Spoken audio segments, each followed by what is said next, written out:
Good evening, ladies and gentlemen. It's I, Future Howard, here along with, in a very rare appearance, a future Mark Kidder. And before tonight's episode, we wanted to take a few moments to pay a little tribute. And so I'm going to kick this over to you, Kidder. Well, that's right. Future Howard, Future Kidder here with you. And like you said, just take a moment here.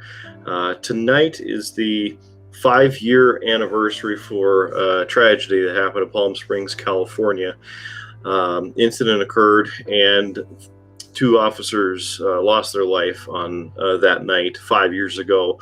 Officer Lesley Zerebny and her training partner and Officer Jose Gil Vega.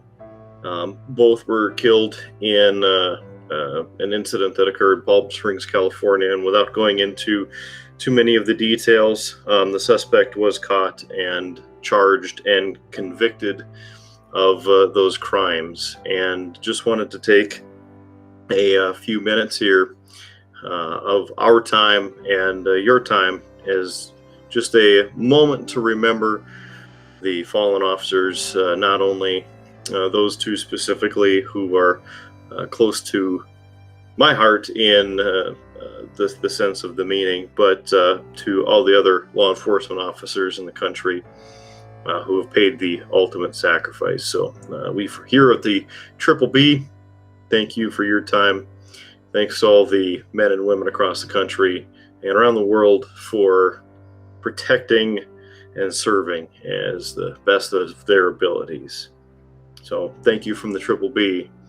We'll continue the shenanigans shortly. Thank you.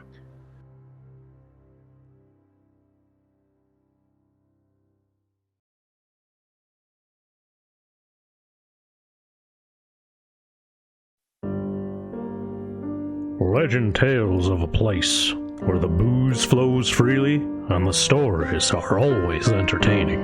If you are bold enough to seek out such a place, head 13 miles down the Tuscan Highway to a tiny blues joint known as the Townsmith Tavern. Once there, enjoy the ride.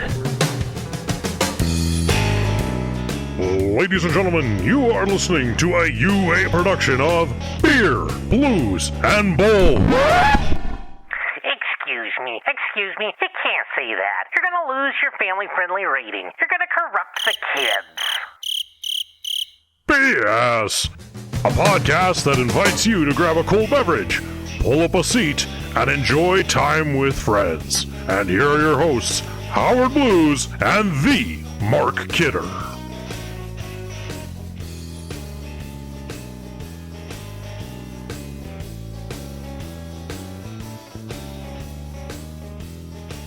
Good evening, ladies and gentlemen, and welcome to Beer, Blues, and BS, a podcast about alternative careers in gaming, the science of play redefined as art via content creation in the ongoing and ever-evolving paradigm of the post-network media environment, and what does it mean to you?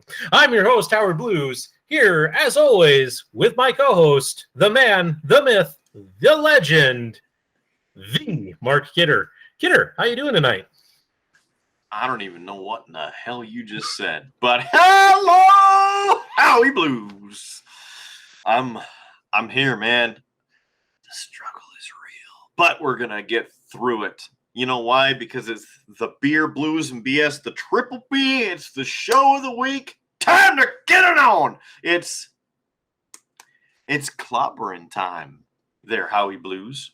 So it's time to clobber another show. I will have to say, before we get into it, before I ask you how the hell you're doing and all of that, I want to just say that I had a wonderful dinner this evening at Famous Dave's here in town. And I normally don't bring it up because, you know what, it's like a chain restaurant, but damn, like it was good tonight. The ribs, the wings, the brisket, barbecue chicken, and the drinks. Let me tell you, I had a black and blue mule. Blackberry and blueberry mule. So blackberry and blueberry puree with ginger beer, and had them put some vodka in. Oh, it was good. And then I had this Bloody Mary, but they have their own version. They have a rich and sassy Bloody and a Devil's Spit Bloody, because of course there's two of their sauces, right? So they mix your Bloody Mary with the sauces. So I had the Devil's Spit Mary. Wasn't as spicy as I thought it was going to be, but had some nice peppery overtones, and of course the green olives. It was good. And now I'm thirsty again. So what's on tap tonight? I'm just getting right to it. I'm all in for business this evening. Since I have a few of them in the fridge, I need to drink some of these Bud Selects. So it's that night. And I haven't had a chance to go to the old liquor store. And as far as I know, we haven't been sponsored by anybody yet. So cheers to you, Brother Howie.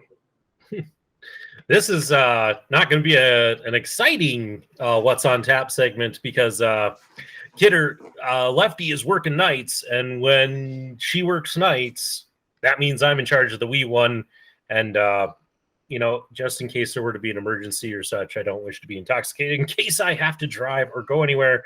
So I am drinking a non-alcoholic Mountain Dew. So in probably what is the most boring What's on Tap since episode 4, Sleep Deprived, where we both drank water. Clearly we've hit a new low. So cheers. And the show has jumped the shark officially, but at least you have some caffeine. I oddly enough had a Mountain Dew with dinner. So there. We're doing the do this evening. And hey, Mountain Dew, if you want to sponsor us, just hit us up, beerbluesbs.com. Click on the contact us page for more info. It feels like yesterday that we were doing this. I don't know. It's just no reason. Just it was that quick of a week. Right. I like to think that there's been a lot of stuff that has happened this week. In fact, Kidder, you might say that there's been some big changes because guess what? What's that? I'm now in high def. Hey! Look at this. Yeah. Howie got a new camera this week, and there we go. It's about damn time. He has officially achieved clarity. Welcome to the 21st century. Yeah, so that'll help. It's so clear I can read the crappy writing on your shirt. Yeah, so no more of the low def Howard. We now have a nice high def camera here. My biggest problem is going to be I'm so used to looking down to look at you, but now my camera's up. So I'm going to have to work on the camera's placement a little bit, but I get you a little tripod. That's what I have. I got myself a tripod for it. It does have a tripod. And this is before the show for the audience. I was asking Kidder about my microphone placement. I'm down in my basement. I'm back on my painting desk, which may or may not continue to be the podcast desk. We'll see. I'm still figuring this out. And so I have it sitting, unfortunately, like up because my desk is a roll top. So it's sitting up on top of the roll top, and my computer then sits down here. So, and the lights off to the side. Yeah. Mm-hmm. So it needs some tweaking, but I didn't have that much time, but I had enough time to at least get it hooked up and such so that I could do this reveal. So I got a high def camera now. And part of what sparked that, Kidder, is something that we talked about last week, which was the thought of me sharing some of my hobbying content with the masses. So I've started putting together some stuff. We will have a new series on our channel soon, hopefully, maybe, if I get caught up with the other editing. 1 week at a time. Right, and it's so I have named it. Actually, Lefty named it, and I like it. But it's going to be called Howard's Cave of Wonders. Oh. I even got a logo for it. So did that, and it's not going to be, as I said, a regular show. It's going to be kind of as I hobby. I'll try to record some things. So I have some stuff on some of the work I've been doing on reestablishing my hobby space, my game room, which I have always named the Cave of Wonders, which goes back to my nephew, who was always impressed with my hobby space in my old house. So that's where it comes, is Cave of Wonders. So that's what some of it's going to be. I also have a few little ideas for tips, tricks, and hey, maybe even an unboxing. We'll just see. I'm going to just play around with it, do little things here and there with it. So, but I like it. Yeah, but it's not going to be necessarily like, hey, it could be one video a month. There might be a gap. We'll just see. So, as I do things, but that kind of sparked me like I should get a better webcam, and one that I could kind of position a little bit so that if I do hobby here on the table,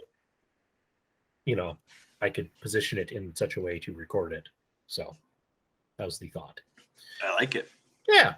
It's very good. Good with the lighting.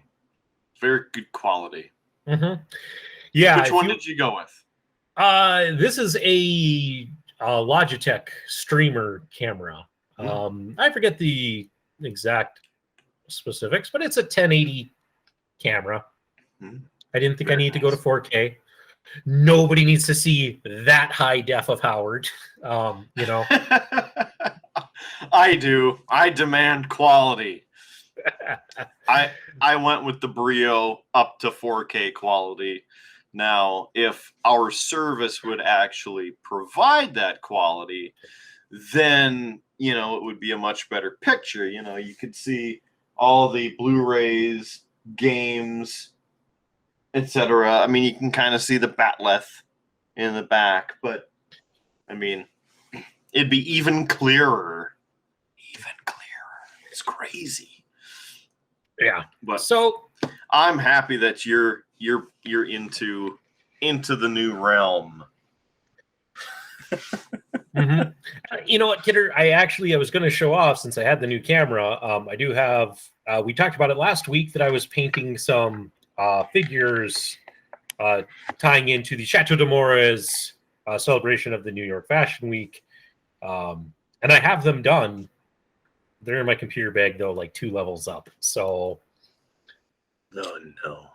So, I guess future Howard will have to take a nice photo of them and insert them into this, or who knows? Maybe if there's ever an intermission in this episode, I'll run up and grab them quick. But intermission. Ain't nobody got time for intermission tonight. Howie Blues. We got business to get to. Big topics. We do. We got a lot of topics, a lot of interesting topics tonight. A lot of, I think there's some spicy topics here. There's some real meat to this sandwich of a show. Spicy topic. Yeah. So which topic do you want to start with first, Kidder? Well, I'm going to throw a curveball at you there, Howie Blues, and I got to find a button here. Let me do this. Yes. I'm gonna be doing this here. I click some buttons, going over. Is this the right one? We'll see. It is. Is it thanks? Ta-da! Yes, our web store got an upgrade already. It's only been up for a week, and I upgraded it already. So there you go. Just a quick look at Beer Blues and BS, the store. Yes, you can get your tumbler, your Triple B shirts right here, your stickers, your glasses, the Killer Kidder perfect old-fashioned recipe, or a glass for it, or a tumbler, and on and on and on. But I just wanted to share that now when you check out that link at beerbluesbs.com, you click on the merch, and you get to see all of this lovely stuff. So then you know that it's our website. all of our featured products. So go check it out. You know, if you want to buy a sticker or a pint glass or something, just if you would, go check it out. And then, of course, our website. It's right there, right at the top. Bam, merch. Click it. Boop. There you go. And you can still buy us a beer. That's always an option. So there's the curveball for you there, Howie. Right off the bat, quick, cheap plug for our promotions. But what actual topic do I want to talk about? Yeah. I feel like we'll be stuck talking about wrestling for a while. So let's figure this thing out about you and work. Oh, yeah. So you missed this in the last episode, Kidder, because you stepped away for a while, and so I talked about this last episode, but I want to give an update. And since you haven't heard that episode yet, for everyone listening, at work, our wellness committee, they do different things every month to try to encourage employee wellness and health and all of that. And this month they are doing my favorite activity that they do. It's a series of 4, they call them races, and I get why, but they're not really a race. But they're basically walking challenges. So 2 weeks ago, you had 1 day to walk or run a 5K, so 3.1 miles. And then you had 2 days to do a 10K, so 6.2 miles. And then this week, you had 4 days, so the last 4 days of the week, to do a half marathon, so 13.1 miles. And then next week, we have 7 days to try and get a full marathon in, either walking, running, things like that. And then what they do is you submit proof that you've completed these things in the allotted time. And at the end of it, they'll do a drawing, one for each race, and one for somebody who has completed all 4 races. And last year, I won the marathon race. I got a lovely gift card for $26, which bought Howie Jr. a box of diapers. So that was great. And not that I do this for like the prizes. There's something about this challenge that really appeals to me. It's just kind of fun to try and do. And last year I almost didn't do it. I actually injured myself in the last 2 miles of the marathon and had to limp home the last 2 miles and walked with a limp for about a week after. But at the end of this week, I have completed the 5K, the 10K, and I did finish the half marathon this week. And I actually finished the half marathon in 2 days, Kidder. 2 days. I did 13 miles. Good work, Jacob. Yeah, thanks. It was a bit challenging, but Lefty's been working nights this week, and so Howie Jr. and I have gone on some long walks, and which is okay. He does pretty well in the stroller, but on the second night he got tired of the stroller, and so I had to give him a piggyback ride. He basically rode on my shoulders for like the last 2 miles. So, and I did ask the individual who was officiating this if I could get double miles because I carried a 25-pound toddler for. She told me no. In the very that pleasant, like a bunch of crap. Well, yeah. I mean, at least like a quarter point per mile. Yeah, you would think, but she, in her normal, very polite, overly sweet, outgoing way, told me no. And with that description, you might actually know exactly who I'm talking about. I do, So, but it's still very sad. It is, but I'm just gonna accept it, and that's. So this next week, Kidder, I got to do 26.2 miles in 7 days. So I'll see you when you walk down to my place and back. Good luck. That's a long walk, and that's a lot of uphill the last half of that. That's gonna be. We'll see. we'll see. But that's what I've been doing. I just wanted to give people an update in case you were wondering, because as I said, I did talk about this last week briefly while Kidder was away. But yes, I have completed the half marathon, and next week I get to go for the full marathon. So should be good. Should be able to get it done. Last year was more of a challenge. I had a lot more kind of crappy weather, so it was tough to get out and get the miles in. But this year's been pretty gorgeous, I have to say. Yeah, I can't complain whatsoever. Because I remember last year when I did it, it was a lot of me getting up early, leaving my house at 6 o'clock and walking to work because I could get 3 miles in walking to work and then 3 miles in walking back. So I could get my miles in. But even then, I mean, I was down to the last day and I had, as I said, I think I had like 2 or 3 miles to do and I ended up injuring my foot and limping my way. But I did it. I completed it. But yeah, it's a great challenge. I'm having a lot of fun with it. I don't know what it is about this challenge. I like it. I enjoy it. There's something about the short amount of time and trying to hit a distance like this. It's super appealing to me. So we'll see. We'll see if I can complete the last race and get the cred for completing all 4. So I'm hoping. Good for you. I cheer you on to no injury and to the full extent of the mileage that you need to go. At this point, I just do it in my backyard when I'm out there pushing the spreader around. Mm-hmm. Mm-hmm. And with that, I'm out. You're... On to the second one. At this rate, it might be a 3-beer night for Kidder. It might be. I'm really thirsty. I might get that intermission break I talked about at some point. Anyway. Maybe. And if we do that, if we do choose to do that, or if I get that thirsty, which at this rate I might, I remembered something else that I received in the mail this week that would be perfect to share this week on the show. I mean, any week would be okay to share it because, it's new.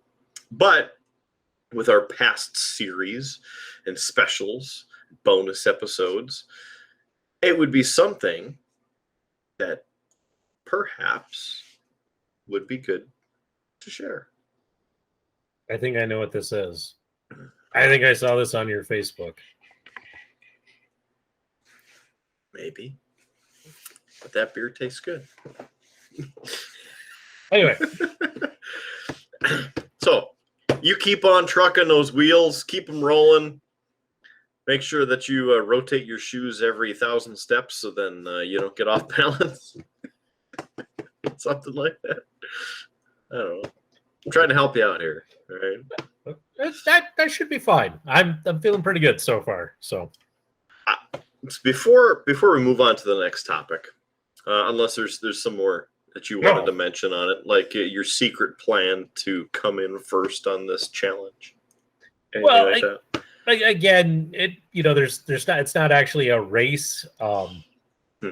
So, and it just comes down, as I said, to a drawing, and I really don't care about the prizes. I just want the credit. I don't know. I think it's because I'm a bit of a heavier guy. So the fact that it was kind of interesting last year when it's like, you see the list of names of who was winning the different races, won the drawing for each one, and it's all like the walkers in our agency. And then here it is. It's like, wait, Howard? That guy walks 26 miles? He doesn't seem like that. But yeah, I've always enjoyed walking and hiking and things like that. So it's an excuse to get out. And being that I'm in a new neighborhood, I have lots of places to walk and explore, and it's been fun. I've been letting Junior choose our route in some ways. So a lot of times it's coming to Okay, you want to go this way or do you want to go that way? And he points, is like, okay, I guess we're going that way. And okay. he points. I mean, it's more about Okay. Fair enough. So Very it's good. been fun. It's been fun.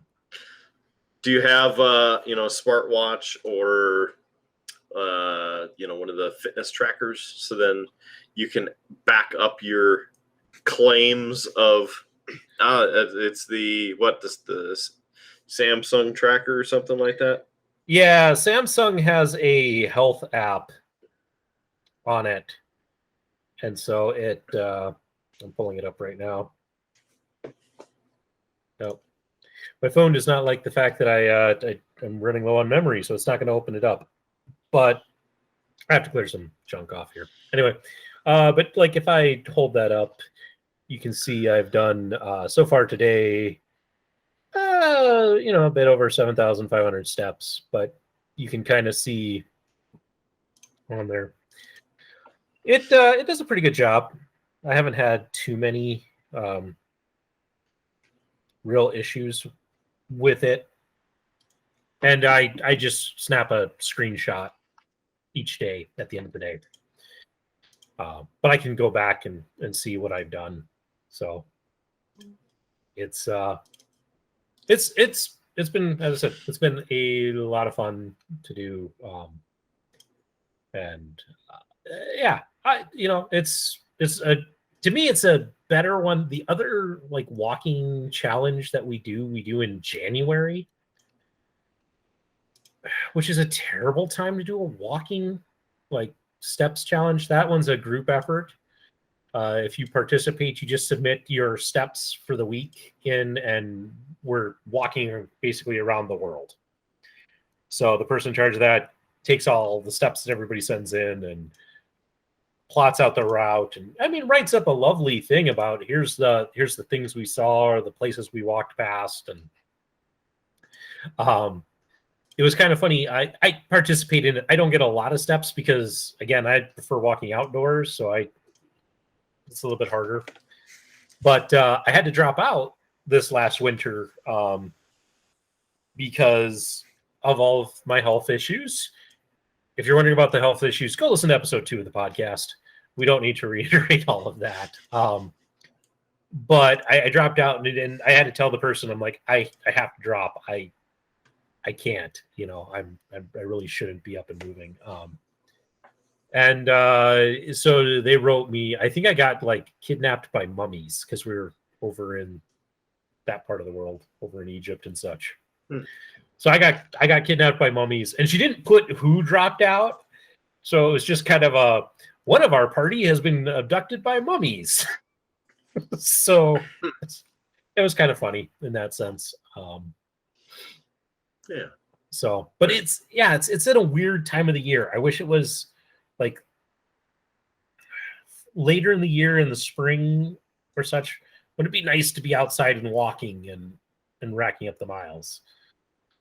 But no, it's in the middle of winter, and it's just kind of like, ugh. Yeah, I can see the point because, the extra incentive to get up and moving in the colder months when you can't specifically go out or, do different things like that. But when it's nice, there's a little bit more incentive. Yeah, it's nice. Let's go walk outside. Instead of, not that there's anything really wrong with walking at the mall, as long as you have a mall walker schedule, having somewhere to walk, and then you deal with all the mall walkers. So there's that. Mm-hmm. But yeah, wonderful. Keep up the good work. Yeah, thanks. As I said, I enjoy it. It's been fun, and if anybody wishes to do this challenge on their own and try some of these races, go for it. It's pretty nice. I enjoy it. Is there a website, or is it just like part of a bigger thing, or just go do it? We just do it as an inter-agency thing, but it's a challenge thing that you could do with a group of friends if you really wanted. In fact, my sister-in-law and my brother-in-law, they competed in a one for their work. Well, it's her work. He just got to join in. but it was to see who could get the most steps in, and he ended up crushing them because with his job, he's on his feet like all day. So he whomped them pretty good, but they did just a competition thing like that. But yeah, if you're a group out there and you're looking for a great maybe incentive and have things to do, this is a as I said, pretty simple one. As I said, 1 day to do a 5K, 2 days to do a 10K, 4 days to do a half marathon, 7 days to do a full marathon. And I like it. Yeah. So, and anybody out there is looking for a fun challenge, feel free to steal that idea. It's a good one. How about we talk about wrestling? It's like one of our main things that we talk about. Keeps us going on this thing. Just because there's so much news about it constantly. It's always in our feed. Yeah. Can't help it. So here's a question for you. You want to talk about banned things or better things? Let's start with the better things, because I think the banned things will be fun and entertaining and such. But let's start with the other one first, because I don't know that there's quite as much to talk about with that. Okay, sounds good. So, first of all, as we have discussed in previous episodes, including last week's, AEW has been really putting WWE to the coals. And you like what I did there? No? Baby? All right. He's giving me the thumbs up.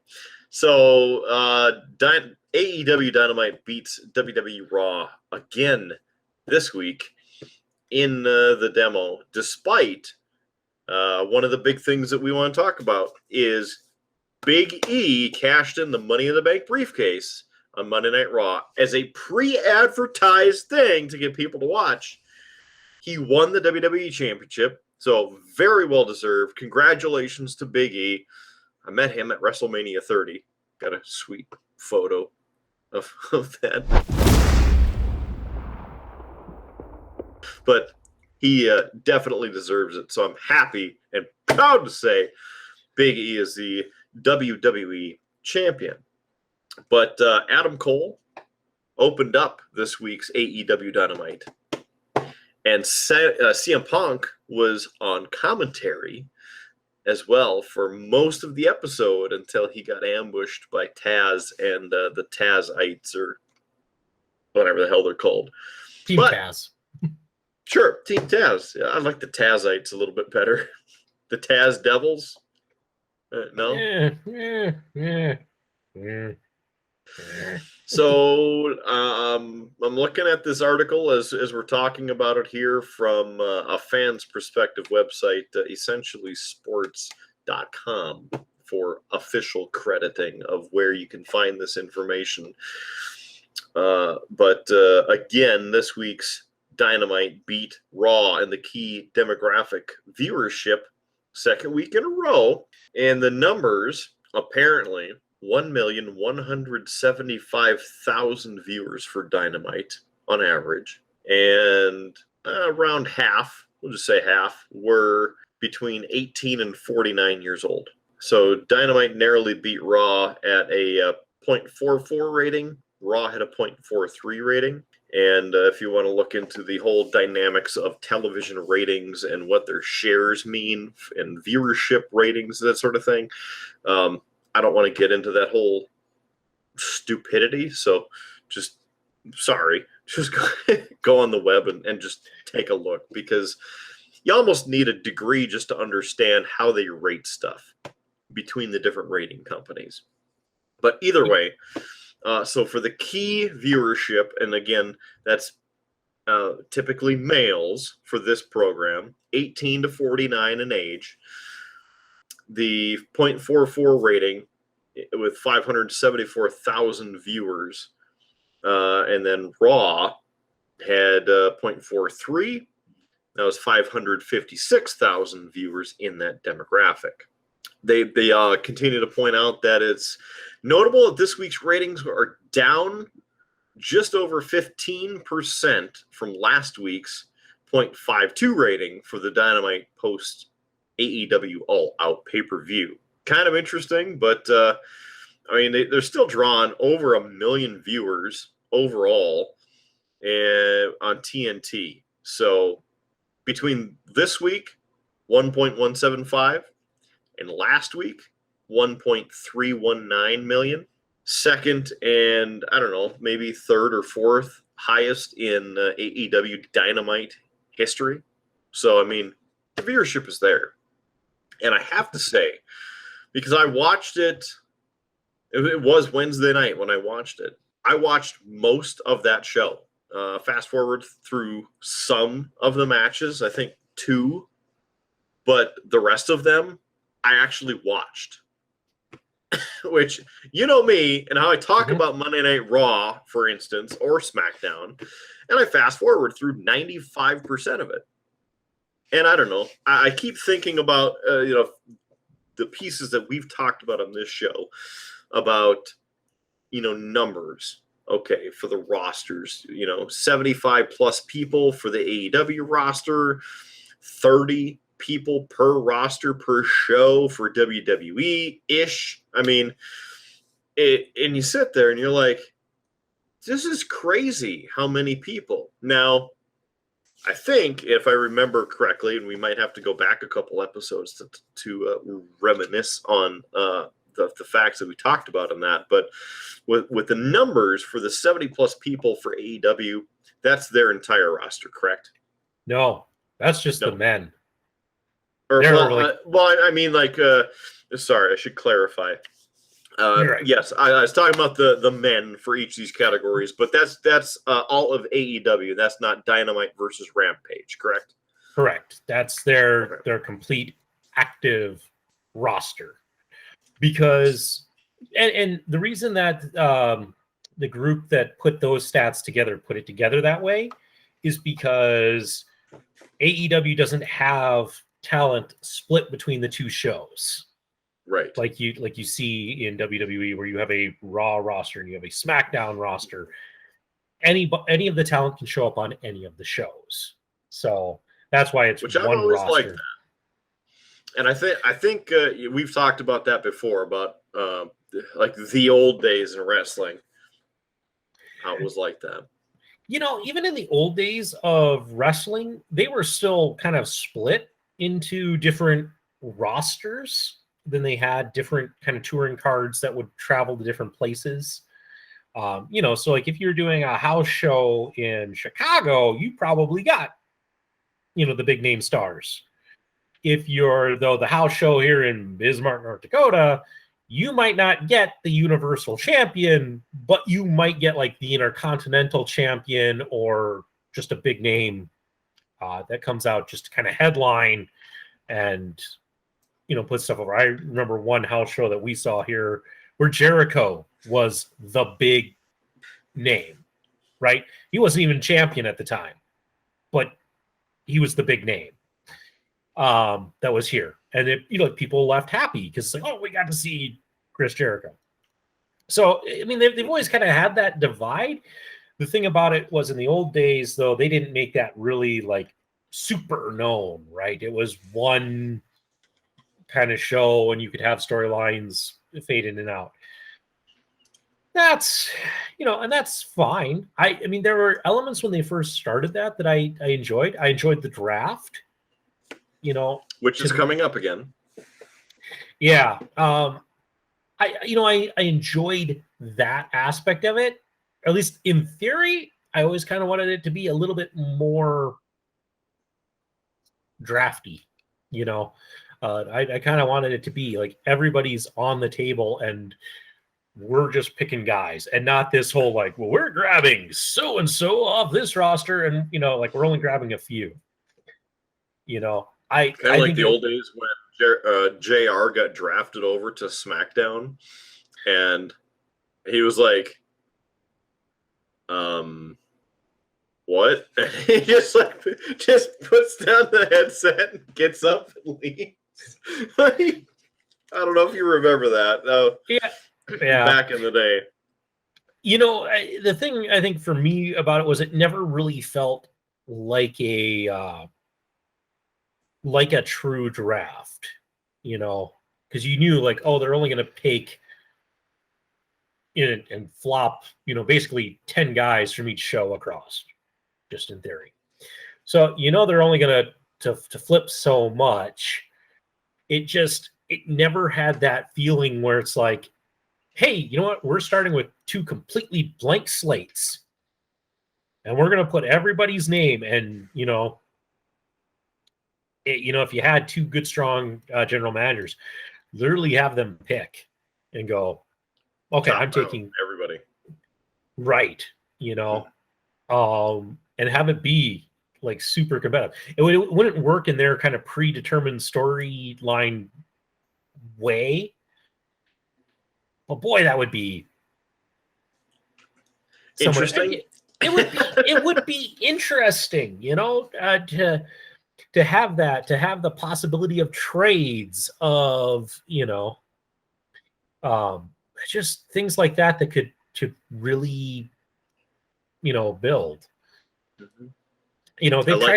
They've tried some other gimmicky things with it, like hey, we're gonna have a match between a Raw guy and a SmackDown guy. Winner gets the next pick. I'm like, I'd much rather see them just like, as I said, like start with blank rosters and go, you know what? Everybody's in the pool. Champions, everybody. Or maybe you just leave the champions out. Maybe you have your champions for both shows. It's like, okay, that's all that you get to keep. Whoever's champion. But everybody else is in a pool. Kind of like what they did with the expansion draft of, okay, you get X number protected talent. You get 5. So who would you probably choose? All of your champions. Probably. Unless you're going 1-on-1 with The Undertaker! Or something like that. It could lead to some really interesting drama in a way that you never really had before. If you had a GM who was, button heads with, a champion, you might have him say, well, fine, I'm not protecting you. Mm-hmm. Now all of a sudden it's like, wait, I as the Intercontinental Champion? And especially if you put like the stipulation on like the title doesn't get to go. It's just the person. So all of a sudden, like, bam, you have somebody's like, well, wait, man, if I get picked, now my title stays and is vacated, and now I'm a nobody over on this show. I mean, it just... If only the WWE writers, all 70 of them, would listen to some of the stuff on our episode. So if you would do us a favor, just share this episode.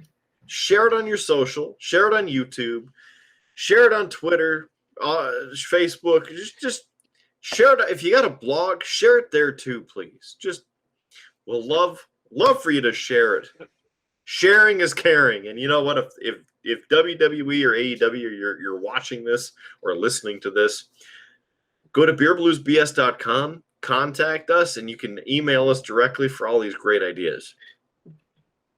Well, I don't know that. I mean, anybody can sit here and be the armchair quarterback of writers, And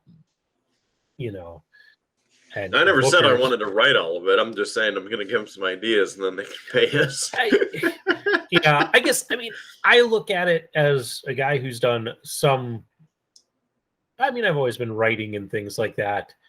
For me, I think the big thing is I always look at what allows you to tell a good story and make it interesting and make me want to sit down and make me want to watch it. And, a lot of times when we're pointing stuff out like this, like a draft, I'm looking at what creates interesting story, what gives me drama, what's something more than, oh, okay, SmackDown took the Intercontinental Champion. Guess Raw's going to take the, United States Champion.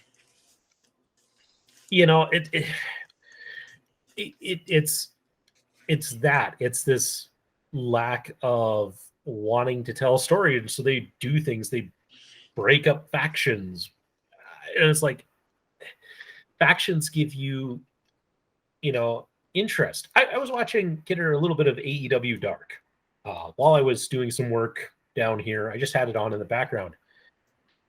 They had on there 2 members of the Dark Order actually have a match against each other because there's some bickering over the one who was, I think it was Evil Uno, his leadership of the Dark Order. And yes, that whole storyline. Mm-hmm. Yes. Yeah.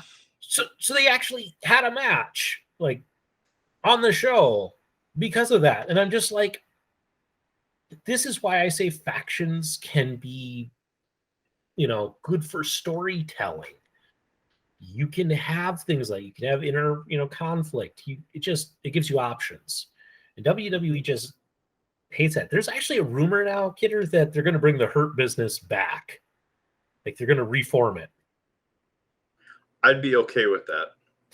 I would too, but it just goes to why did you break them up? Because it's like say MVP what you is also apparently out. He had an eye injury this past Monday, and he's having some other surgery done that he'd been waiting for some time off. So he's going to be out for a while. And I saw Keith Lee is apparently going to be paired up with Bobby Lashley. I mean, that's interesting, I suppose. It's better than Keith Lee doing his own thing that isn't like apparently what his thing was in NXT.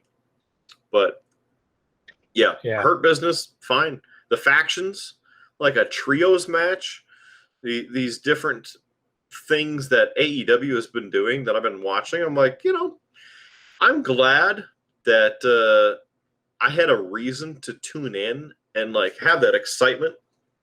And I'm sitting here now. Keep in mind, and for everybody listening, because I kind of sound like a little bit of a fanboy at first.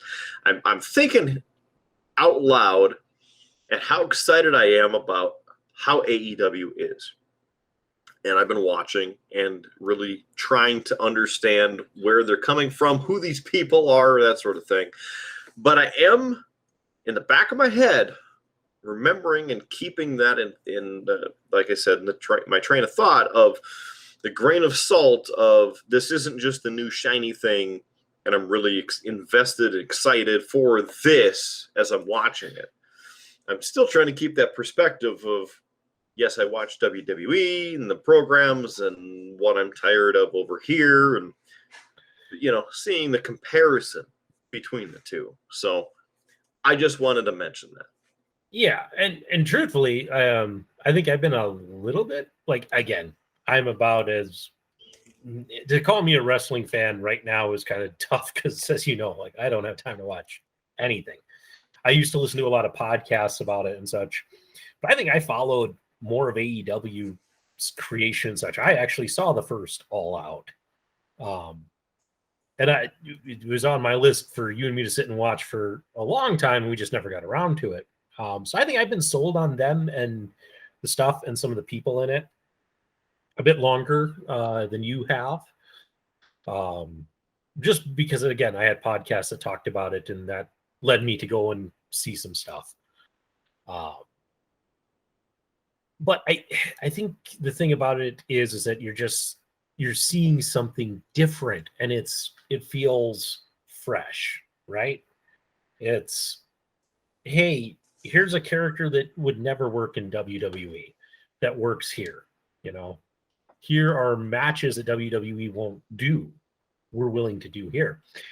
In fact, I believe as we're recording this, AEW's got another like big Dynamite show coming up. I forget what they've subtitled it. Yes, that's what I wanted. Partially what I wanted to talk about.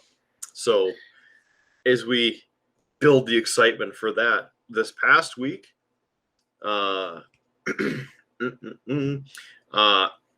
Adam Cole, like I said, kicked off the show. There's some great matches throughout the show. CM Punk and that building that tension. Darby Allin having a great match and creating some controversy, if you will, with Sting and Tully Blanchard. Like that rivalry goes back to the 80s. So they're continuing that. Just pieces there, super interesting. And then John Moxley is out there again, kicking some ass. And Cody Rhodes ended up showing up. Mm-hmm. So Cody Rhodes is back, and he will be attending the upcoming Dream Match session of Dynamite. And what they're calling it is AEW Dynamite Grand Slam NYC. Now, a couple other pieces that happened this past Wednesday is setting up for this upcoming episode of Grand Slam, but it's 2 hours for Dynamite and 2 hours for Rampage. And I think it's Friday, Saturday thing. I could be wrong, but I seem to remember them Friday and Saturday. Anyway, Bryan Danielson and Kenny Omega. Mm-hmm. That match is taking place at the upcoming Grand Slam. CM Punk wrestling again at the upcoming Grand Slam. Sting will be wrestling at Grand Slam. And, I was on a page that would tell me all about that. But Malachi Black, that's who I was thinking about. He and Cody Rhodes were beating the hell out of each other through the crowd. And they will be fighting. The potential for Bray Wyatt to debut soon, potentially even at Grand Slam. He's been teasing it apparently on his social media. There's just so many different things all going on. I mean, it's a damn good time to be a wrestling fan. well, and here's the thing. So a lot of this, like what you just described, would normally be a WWE pay-per-view, right? And this is not. This is on TNT. You can tune in and watch this. And they do that on AEW. And you know what? It's not a big pay-per-view, but it's these awesome matches, and it's a reason to tune in. And it's, when's the last time that you've really had the WWE give you like a build like this to just a Monday Night Raw, except for when it's like, it's the 25th anniversary of Raw, which legends, or, the Legends Night, or Old School Raw Night. And it's like, all it is them traipsing a bunch of legends out to do their shtick, not even really have a match. This, as I said, they're just doing some different things, and I like it. And I think that's what you're finding. I think you're finding a lot of people who are burnt out on the WWE product because it doesn't change. It never changes. Even when they did NXT, and NXT was good, now they've worked it into how everything else is. It's just NXT 2.0. Ugh. Ugh. And they're making that specific thing. And I think that goes along with something you're going to bring up here in a little bit. But everything that is referenced, whenever NXT is referenced, it's NXT 2.0. And I get it from the marketing and branding standpoint that they want it to be different from how it's been for however long. But NXT 2.0, that kind of just reminds me of Matt Hardy 2.0. And we all know how well that worked. Right. So there's that. Speaking of Matt Hardy, Orange Cassidy a couple weeks ago had a match on AEW and ended up breaking his nose. Yep, match was bloody as hell. I think I sent that to you. You did, and we talked about it actually on a previous episode of the show. They're continuing that rivalry. Matt Hardy and his group want to shave Orange Cassidy's head, and I believe that match is coming up at AEW's Dynamite Grand Slam. So, there's that. And I just want to say, this is just another example, since we're singing some praises of AEW. Have you noticed, Kidder, that as these WWE veterans and acts come in, they're they're not just solo acts. They get partnered up with young talent. And it is part of that faction system, right? Christian Cage is with, what's the team's name? It's got the Luchasaurus and Jungle Boy and Marcos Stunt. I forget the team's name. But it's really, those guys. Yeah, I mean, I should know the name. But he's partnered with them. And so here you have a veteran guy who can help, because these guys are going to be on the road together. They're going to travel together. It's a chance for him to help them to grow and get better. Matt Hardy with his group, same thing. It's nice to see. Even Moxley, well, he doesn't have like a true like faction, but he's got guys that he's partnered with people, yeah, right, or has associated with, right. Sting and Darby Allin kind of, being together. You're seeing that kind of partnership and building where it's not just oh, you're so and so, you're gonna come in and you're gonna be the next hot guy, and you're gonna. It's not what ended up happening in WWE when the WCW guys started coming in, which was probably actually that was one of the first times I tuned out of wrestling, when it was Triple H. I am the game. I have beaten everyone in the locker room, and then some former WCW star appears, and they would have basically 3 pay-per-view matches. And in the end, Triple H would have the title, and he'd be like, I have beaten everyone in the locker room. And then here debuts somebody else. And that was really stale. I got bored during that pretty quick. Yeah.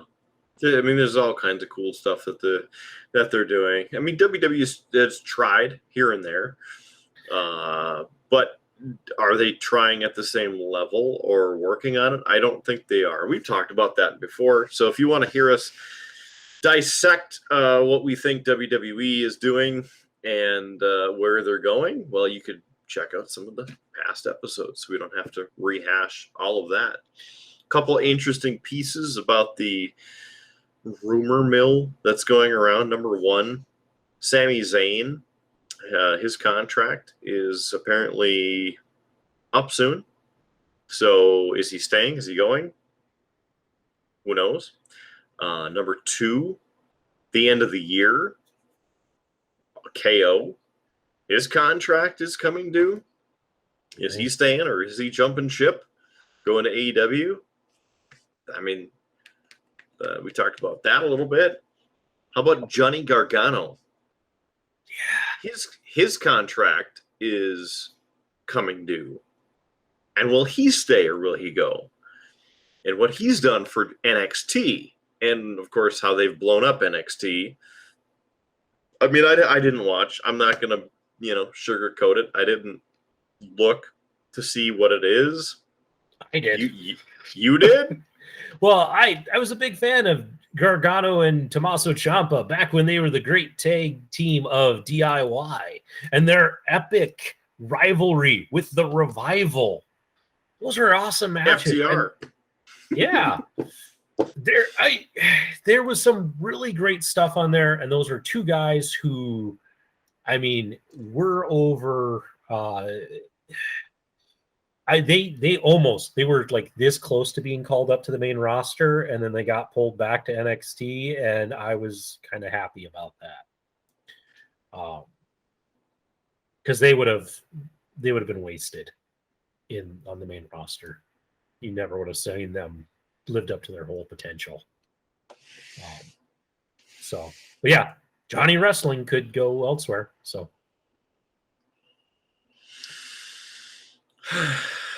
it's just crazy.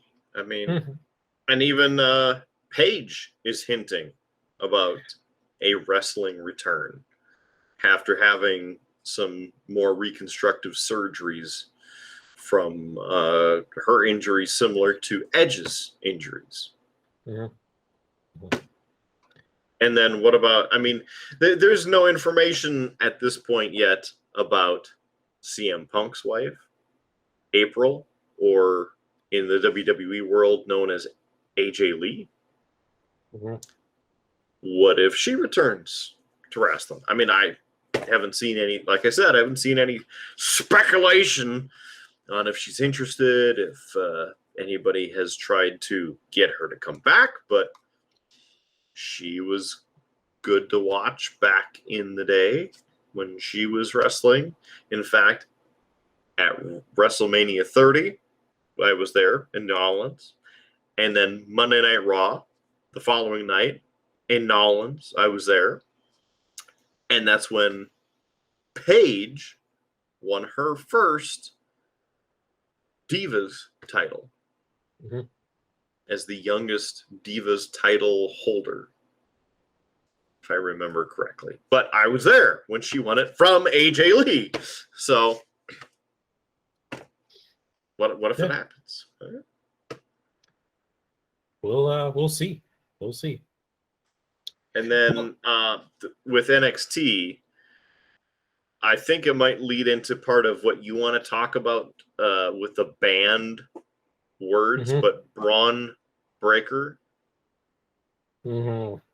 Does that name sound familiar to you? Yes, only because it was I saw a thing where they had just changed his name. So that's Scott Steiner's son. Correct. Yeah. And I figured you had seen some information about that, but I just wanted to share that piece of info for those who may not know. Yeah. And the other thing I suppose we'll share just before we continue with what you have, and I know the list is just brewing and you're excited to share it, so I won't take too much time on this, but I feel it needs to be mentioned because it was reported today that Tommy Dreamer has been suspended from Impact Wrestling for comments that he made on the Dark Side of the Ring on Ric Flair allegations. That he was asked to leave effective immediately from this week's tapings in Tennessee. His comments were, quote, out of line with the company's core values. And that's just apparently hearsay, but apparently not. So the episode Dark Side of the Ring, or the show, I mean, not the episode, but this week's episode, Dark Side of the Ring. Have you heard of this show before? Oh, yeah. I brought it up on this show. Okay. See, we bring up so much stuff that I forget. And I've caught some of these episodes recently, recorded them, watched them later. Just finally watched the episode on Warrior, watched the episode on Bret Hart. So I'm starting to catch up a little bit. I haven't watched this one yet, but it apparently is talking the plane ride from hell. The 2002 transatlantic flight where intoxicated wrestlers brawled with each other mid-flight and reportedly harassed the flight attendants on board. It was during this flight that WWE Hall of Famer Ric Flair allegedly pulled one of his famous pranks. According to Hall of Famer Rob Van Dam, Ric Flair stripped down to only his wrestling robe, performed his signature strut down the airplane aisle, and swirled his penis like a helicopter as a gag for his fellow wrestlers. According to the quote from this episode from Rob Van Dam, quote, "That's what the guys wanted to see. That's what makes them laugh," end quote. Flight attendant Heidi Doyle alleged that Flair entered the galley in the back of the plane for a Coca-Cola and forced her to touch his penis. Quote, "I couldn't move. I couldn't get away from him. He was spinning around his penis and he wanted me to touch it. He took my hand and put it on him." End quote. Van Dam corroborated Doyle's story in the episode. Quote, "I remember him crowding her and trying to make her touch him and stuff." end quote. Now, apparently, Tommy Dreamer defended Ric Flair, saying, and I quote, Ric Flair is not going to try to impose by force any sexual stuff onto anybody. He's just flaunting, styling and profiling and doing the Ric Flair stuff where everybody's going to laugh about it, but obviously somebody took offense to it, end quote. Now, Ric Flair has previously denied these allegations. In 2004, Doyle, again, that's the flight attendant, and a second flight attendant filed a lawsuit against WWE, several wrestlers, including Ric Flair, for assault and battery, intentional infliction of emotional distress, and false imprisonment. Both parties eventually settled out of court. Tommy Dreamer addressed the settlement in this episode, saying that, quote, if that's how she felt, maybe she should have not taken a payout and went to the fullest extent of the law to truly put this heinous person in jail, end quote. Without addressing Doyle directly, Dreamer went on to say, quote, I feel this is trying to portray someone as a sexual predator, and it's not. It's a joke. It's a gag, and today, 1,000% inappropriate. I've hung out with Ric Flair. I've never seen him try to force his will against anybody, end quote. Now, Doyle maintained that Flair was in the wrong. She said, quote, I don't feel that his intent was to rape me, but what he did was wrong. It was wrong, and he goes to sleep that night and thinks he made it back from his wrestling trip to Europe, and maybe he has a headache because he had too many cocktails on the airplane. And yet that night, I didn't go to sleep. She continues, my trip to work, my trip to get money, to support my daughter becomes a memory that is mine forever to live with. Like I get to live with the fact that I had to see a naked man and get my face licked by a man. As a side note, she alleged that WWE Hall of Famer Scott Hall also harassed her on that flight. She continued with the quote, that there was to make sure he got from point A to point B safe, and they went to sleep and they thought they made it home safe and sound, end quote. So all of that information and that article coming from tvline.com. This is the first time that I, as far as I can recall doing this episode, that I've ever heard of, this flight from hell. Being that it was almost 20 years ago. Mm-hmm. Not saying that it's any of the actions, whatever took place, were excusable by any stretch of the imagination. But 20 years ago, very different time from what we're living in right now. Number one point. Number two, the mind has a very interesting way of rephrasing and changing things over time, even hours and days after something happens. You and I can have this conversation. We go to sleep tonight. Tomorrow, the way that we interpreted our conversation in this episode, it even goes to the next point of you watching or listening on whichever end and whatever time of the day that it is on your end. Interpret this episode and listen to it and remember it differently than even what we do. So, brings into the question of, again, the validity of any of the accusations, the statements, the comments from every side of every person that was on that plane from almost 20 years ago. Now, again, I'm not discrediting this flight attendant. I'm not discrediting Rob Van Dam. I'm not discrediting Tommy Dreamer. Mm-hmm. Like I said a minute ago, hell, as far as I know, I didn't even know this damn thing happened. Not that it's excusing anything. Yeah, go ahead.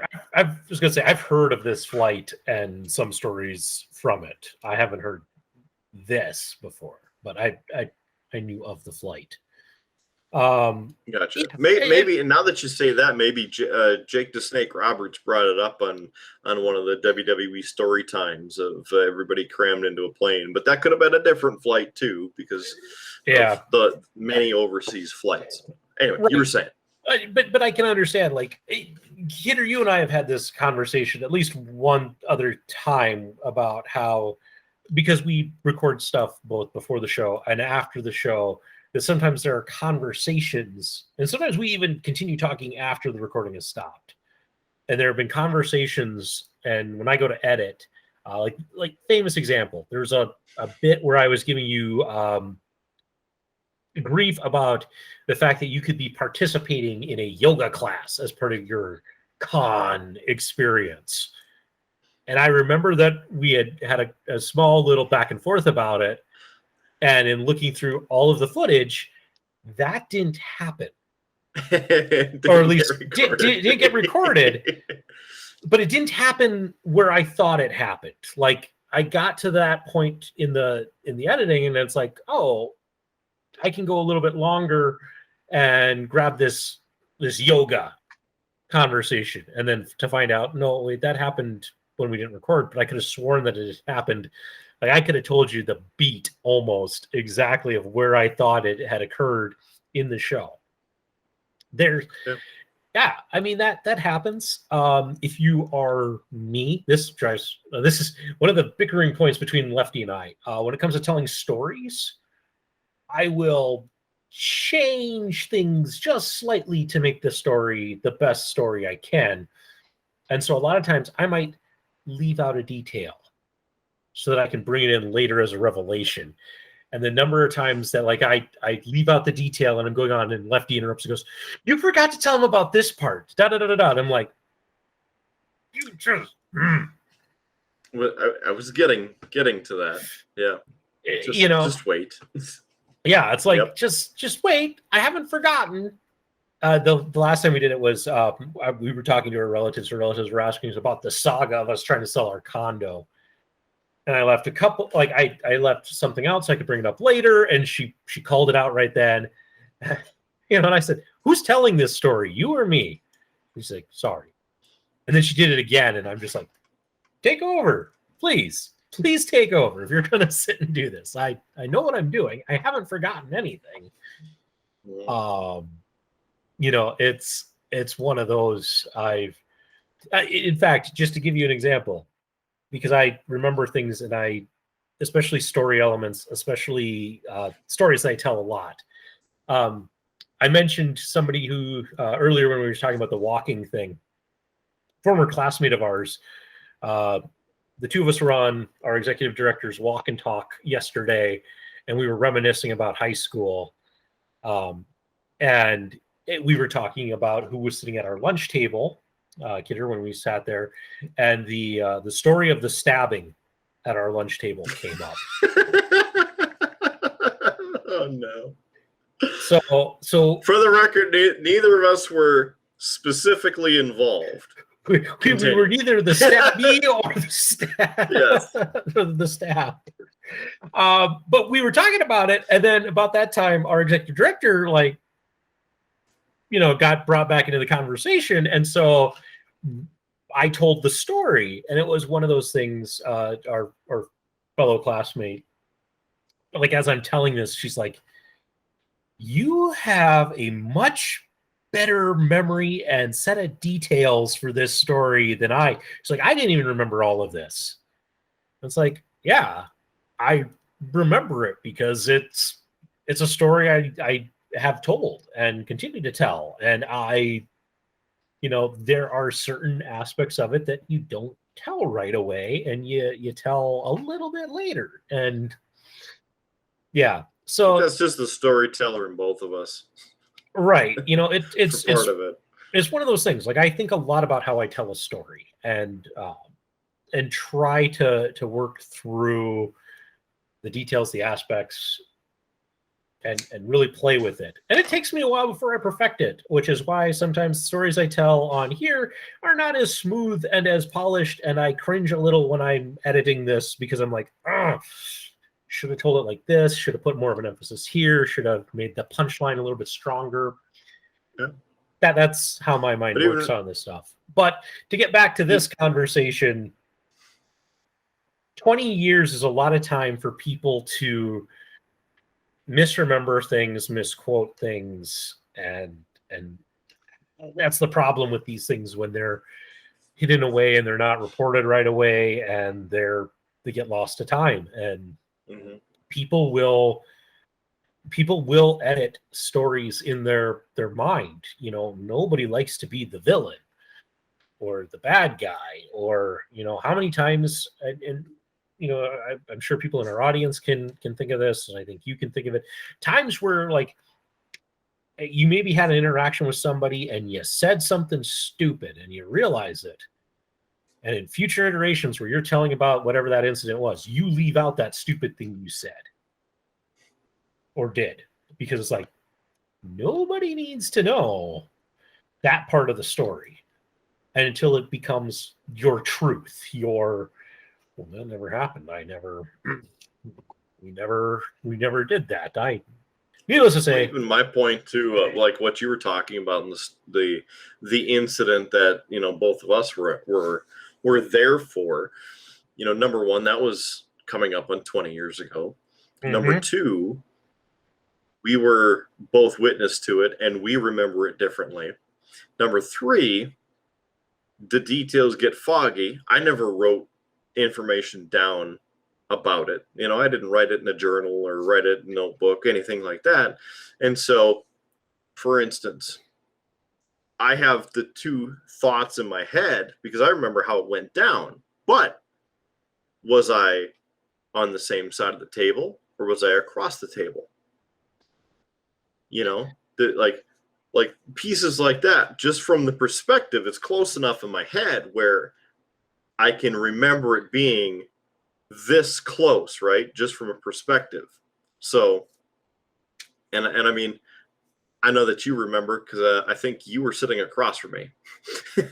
Yes, you and I sat in the same spot, directly across from each other. I don't really want to throw a lot of names around here. So let's just say Jay always sat on your right, usually sleeping, or doing homework and such.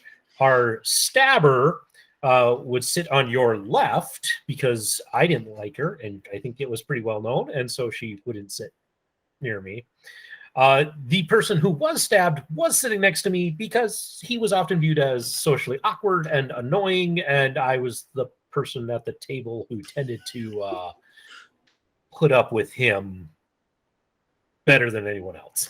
So I mean, I can place all of that. Yeah.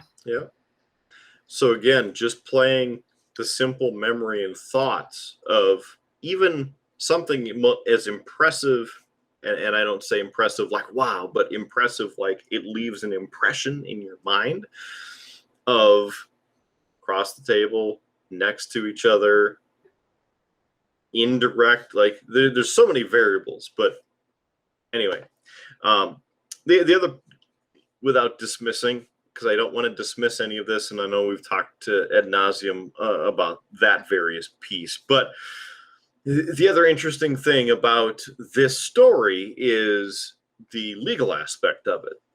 So, of course, as the article, as I read out, had mentioned a lawsuit and a payout or agreement, at least a settlement outside of court. So that brings into the question of settlement so court didn't happen, settlement because of court happening back then, and then now what could happen. Because first of all, you look at the flight, and the laws vary by state and country. So number one, where did they take off from and where did they land? Number two, where did this incident actually occur? Obviously on the plane, but like where was the plane at the time of the incident? Was it over the Atlantic? Was it over New Jersey? Was it over Canada? You know, there's so many different questions, right? Number three, after you figure out the jurisdictional nightmare of what this could be, then what law actually applies? Okay, I could see, a form of sexual assault or assault anyway, perhaps felonious restraint, if there is some kind of forcible restraint. There's different pieces that could go into it. So then, out of which of those best apply for the alleged crimes that occurred? And I say alleged because you're not guilty until you were proven guilty, right? At least in the US. Now, if it takes place in Canada or over the ocean or whatever other country, I don't know. Whole other thing. So then, once you determine what crime it actually could be, or what probable cause you have to make an arrest on that crime, what are the statutes of limitations for the area of when it happened? 20 years from a misdemeanor, the statute has, I guarantee, passed. If it's a felony, it probably hasn't passed. But 20 years, again, is at about the long enough time when it's like, okay, it's been 20 years. That's about the time. And again, there's so much that goes into all of this. And I hope, at least thinking about it, if something happened, I truly hope that everyone involved gets their closure, whatever that might be. And on top of it, if it's legal closure, I hope that shows up for them. If it's just, mental closure, I hope that happens. Either way. So with everything that I've said, dissecting that one article that has, 1% of all of the facts that actually occurred, I hope that brings a little bit of perspective into, there's so many things. And like you said, I think it's going to be one of those points where it's been long enough, people forget about it to some degree, bring them back, and just move on with it, a la Hulk Hogan. Yeah, right, and that's just that, and it's his comments on there. And hey, for anybody in the audience, if you ever find yourself in a situation like this, don't make comments like that. Just don't get involved in these sorts of things. Because it's so hard to say the right thing. It's kind of why I was even hesitant to give an answer, because it's so easy to say something and have the context of it taken, or have somebody take like a section of that comment, take it out of context, and now you're the bad guy for saying this. That's why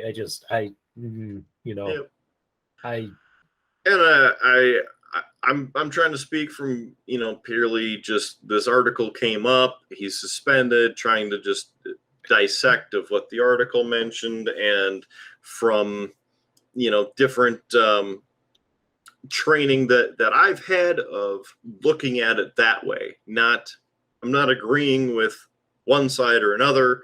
I'm trying to bring a little bit of that information to maybe someone who, if you're listening or watching this and you didn't know any of that stuff that I mentioned, I hope that brings a little bit of enlightenment, and then you can go research a little bit more for yourself. I mean, that's really why I wanted to bring that part up. So have that little bit of a discussion. But I agree with you about how easy it is to just clip one little piece and then, they said this. Mm-hmm. You got to look at the whole context of the conversation.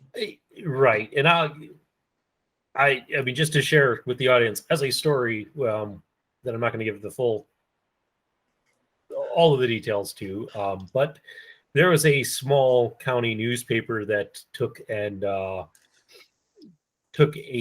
whole email conversation that I was having with a county official and shortened it all the way down to one word in a sentence and quoted me that way. Yeah, I've had it happen to me where it's, mm-hmm. Mm-hmm. Yeah. So don't do that. It's Yeah. not cool. It's not journalistic integrity, first of all. And to make a hit piece like that is just stupid.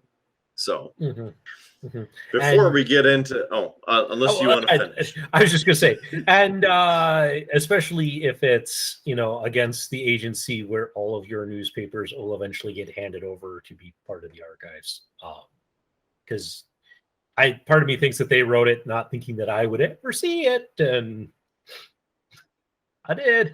So, yeah, fun times. Fun times. But you were about to say something. Awesome.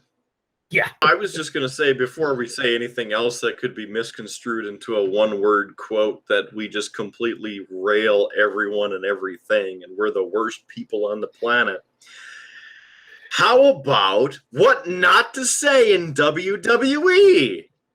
Well, I was going to say, Kidder, before we dive into WWE's new updated list of words you're not allowed to say, I know you're out of a beverage. I am. Out of 2 beverages.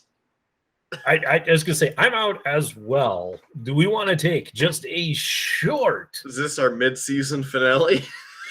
Well, breaking news! Oh, wait, that's the wrong episode. Yeah, just take a quick break to refresh beverages and such. Let us conquer the beer fridge! Yes. So the question is 1 or 2? Well, I'm only gonna get 1, but it's and probably water because sleep. But we'll be right back with some banned words, and for the audience, here's something that Future Howard put on the screen. What is it? I don't know yet. So yeah, enjoy.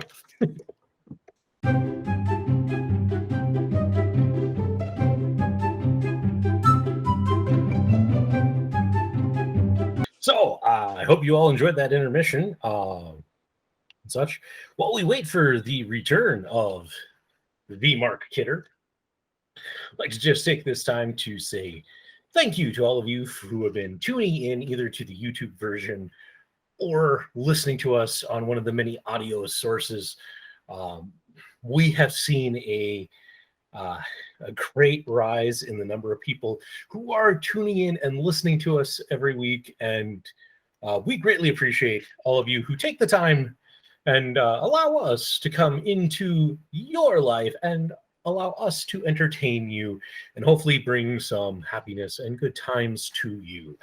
So I hopefully we continue to produce a product that you enjoy, but yes, we do appreciate any and all time that you are giving to us here at Beer Blues and BS. So just wanted to take that time to say thank you with all of that. Okay, Kidder just returned with a large amount of laundry. Pink stuff. Listen, I'm going to tell you right now, good guy, Mark Kidder, doing a chore there for his wife, helping her out, helping with the housework. That's what I'm seeing right here. Good guy Kidder helping the missus. Gonna need 2 beers for whatever those comments were. Boy, what? Wait till you hear. Oh, okay. So, Kidder, we left off with a bit of a cliffhanger. We kind of did. I picked up what I picked up in the mail. Yeah. What beamed down from the con. So, yes, this is a standard issue Starfleet pad. That's the personal access display device. Now, the cool thing about it is it has different, if you will, displays for what you're actually looking at. So there you go. Got a quick look at the solar system. That's the, I should say, the Milky Way galaxy. Our solar system. Perhaps an in-depth look as you're doing an analysis. And that would be Sector 243 for those in the universe. Or I can even do the scans on you. Look at that. There's a scan. Yes. Pulling that up. So that fun little piece of instrumentation showed up, beamed down, came. So I'm excited about that. I could have picked up the larger version, that one being about the size of a regular tablet these days, but I wanted the personal one because the pad, it's what you see most of the people have. Next generation Deep Space Nine, Voyager, they're walking around and reading things and tapping and doing their things. So there it is, the personal access display device in its full glory. Nice. Nice little replica I picked up. Nice. All right. Onward with the cliffhanger. Yeah. So we left off with a bit of a cliffhanger here. So the WWE, it was reported, has added to the list of words that are not allowed to be used. And this was originally reported by Dave Meltzer of the Wrestling Observer newsletter. But we have talked about this before on the show, how things like announcers are instructed that at the end of the show not to say, drive home safely. You should say travel home safely, because they don't want to imply that you drove. You may have walked or taken a subway. Instead of saying that an injured wrestler was taken to a hospital, it's a medical care facility. So there's some of those, but the list has been updated, and there's some stuff on here that is kind of surprising, Kidder. I know you haven't seen this list yet. Correct. So it's going to be really interesting to see what you think of this list. So I already think it's stupid because I remember when was that? Had to have been about a year ago, I think. Somebody snapped a photo. It was zoomed in of one of these banned lists, and you could, the list of different things. just dumb. But this is updated. This is new. I have no idea what's on this list. I can guess. Let's go. I'm already quarter through this beer. All right. So here we go. In no real particular order, but so the new banned words that you cannot say are things such as card, job or jobber, heel. Okay. Yeah, so heel or baby face, he can't say either of those. Being over, push, which that's kind of an interesting one that you can't say push because you could literally push somebody. God, push them out of the way. Oh, wrong show. Yeah.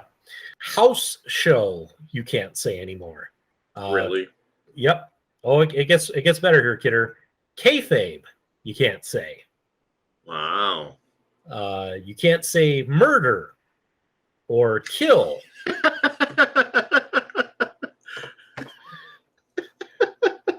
Okay. You can't say strangle. You can't say wife beater. Oh, hold on. So how is anybody from a trailer park ever going to be on this show again? And how is Stevie Ray Vaughan ever going to be on the show because he got you in the stranglehold, baby. Oh, it trust me, Kidder, there's a few on here I haven't got to yet that you're gonna really wonder. Do I need to get the soapbox? Do I need to go get it? Am I gonna rant? Do I need another beer? You might. Let's continue here. Let's see. WWF, you can no longer say.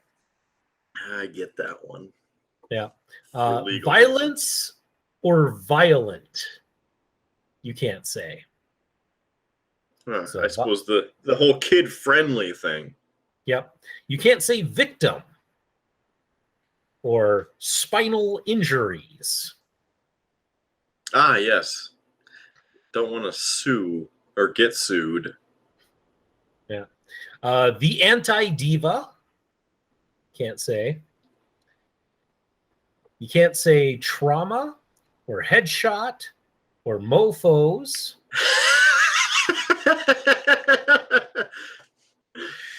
I'm really sad about the headshot because that's been our thing in NDWF forever. Like, headshot with the cookie sheet, something like that. Yeah. Let's see. You can't say strap, diva, choke, blood, or belt. You can't say strap or belt. Correct. Really. Yeah. So it's just a championship. Because I believe title was on there before as well, right? No, title is still allowed to be said. Okay. Because that would be a tough one, especially when it's the tag team titles. Mm-hmm. Yeah. But these here are the last four, Kidder, and these are the ones that I think will maybe get a bigger reaction from you. Right. So you can't say wrestlers. Because they're the superstars. You can't even say wrestling. Yeah, okay. Yeah. So I mean, how do you say something like, "Oh, a great display of technical wrestling"? How about even the damn name? World Wrestling Entertainment. I know it's WWE, and that's how they brand everything, the WWE Universe. But you can't even say the word that's in the name of your damn brand. But here are the last two. I kind of saved these because it's interesting. All right. So there's DQ. You're no longer allowed to say.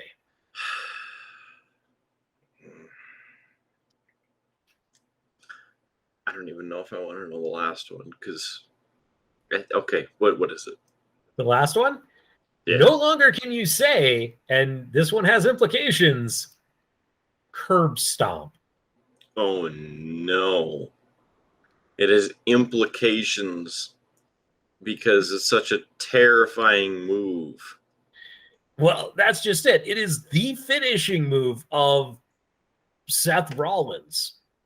I don't know what they're going to call that now, or if they're retiring that move, but that's the name of his finisher.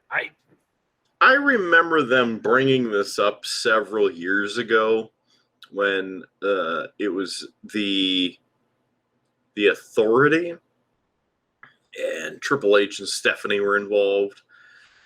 And they mentioned the curb stomp. That's when that was banned, if you remember that.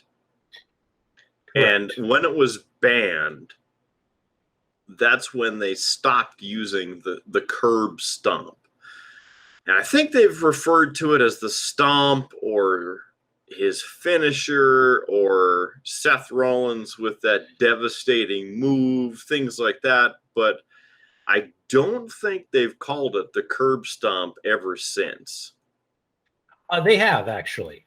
Oh, they have? Okay. They have called it that as of recent, since he's kind of brought it back. But yeah, so that's the list of the new words you're no longer allowed to say in the WWE. Yeah, I really, I mean, that's enough. For you who didn't see, Kidder has finished his third beer of the night. That is what this list has done to him.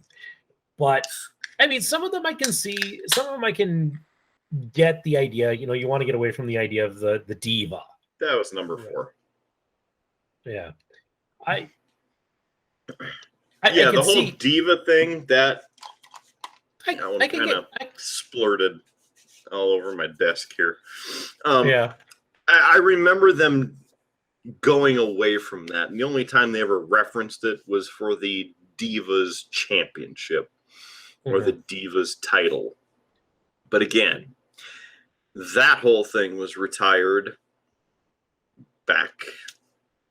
Man, that's already been, 5 years that the Women's Championship came back? It's a bit longer than that, but yeah, I mean, it's been a fairly recent thing. But yeah, it's like, I can understand that. But there are some of those that, yeah, as I said, like push, unless you only mean it in the sense of like, so-and-so's getting a push, you know, like you're trying to make something out of somebody. That I can understand if you're really hoping that's the only case, like you're saying. Yeah, because I could see, you know, and again, you're trying to call a match, you're trying to do it on the fly, and you know, you say, oh, he pushes him into the turnbuckle. I'm sure that I could also see though McMahon going, it's shove. You gotta say he shoved him into the turnbuckle. That's an Irish whip. Don't you know wrestling? Yeah. Oh, wait. Right. Can't say that either. I says, damn it. So that's yeah, it was kind of interesting that they came out with this list and such. So it was worth sharing. It was worth sharing because we've talked about it in the past, and it's such an interesting concept of these are the words you can't say. Because I can understand, like, if you words you can't say are, you know, like your classic swear words. I can get that, you know, I can understand that, but when it starts getting into some of these word choice things, it's a little interesting. Yeah. I get it and I don't get it at the same time. Because, so, backstory. Back in the radio days, we didn't have a list specifically of phrases, words. I mean, you have the FCC, like, fatal 4-letter words. You know, you say things on the air, and they get reported, you get fined or fired or all of the above. Okay? You know, like if you say or in certain times, or asshole. I'm trying to remember some of the other ones, because bitch is fine, hell is fine, damn is fine, but when you get into those other nasty 4-letter words, I mean, or if you call somebody some other, okay, I'm not going to do it this time. Future Howard is like, he was waiting. I won't do it. You call somebody some other names. I mean, that's a good way to get yourself fired and not on the radio ever again. Now, here on the podcast platform, the FCC rules for broadcasting don't apply because they are different. This is not the same as they are broadcasted. So that's why we, if we wanted to actually unfilter this show and let it go like a good old wheat beer, we could do that. But for you, we like to take those 4-letter worse words and just cover them up in case there's people, you know, it makes Howie Jr. happy. We'll just say that. Yeah, it's that family-friendly rating that we joke about at the beginning of the show, and it's really just even our philosophy on it, because I'm the one who edits, so I'm the one that kind of gets to make that final call of what goes through, what doesn't. So I'm apparently.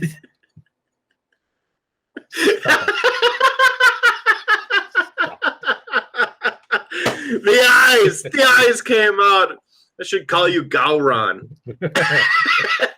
Good. It will be a glorious day to edit.